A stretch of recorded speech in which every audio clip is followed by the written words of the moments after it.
আজ ঐতিহাসিক 9 সেপ্টেম্বর 1996 সালের এই দিনে নংগদুর পাকুয়াখালীতে 35 জন কাঠুরিয়াকে তুলে নিয়ে যায় সন্তুল আরমানের তৃতীয়দিন সন্ত্রাসী গোষ্ঠী এবং তাদেরকে নৃশংসভাবে 35 জন কাঠুরিয়াকে তারা হত্যা করে। তাদের এই হত্যাকাণ্ডের আজকে এত বছর পরে হয়েও 2025 সালে এসেও এই হত্যাকাণ্ডের কোনো বিচার এবং কোনো কিছুই হয়নি। আমরা মনে করি পার্বত্য অঞ্চলের সাধারণ মানুষের এই 35 জন কাঠুরিয়ার রক্তের বিনিময়ে এই পার্বত্য অঞ্চলে এখন আমাদের দেশের মানচিত্রে রয়ে গেছে।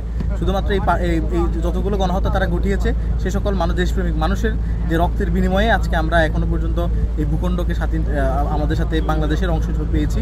অন্যথায় সশস্ত্র গোষ্ঠীগুলো তাদের মূল উদ্দেশ্য ছিল বাংলাদেশকে বিচ্ছিন্ন করে একটা অন্য জুম্মলাইন গঠন করার।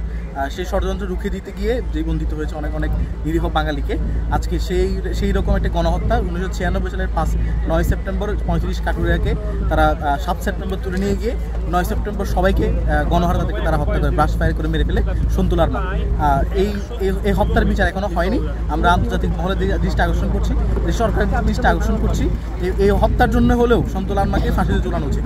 তাকে ফাঁসিতে ঝুলিয়ে এর বিচার কার্যকর করা উচিত।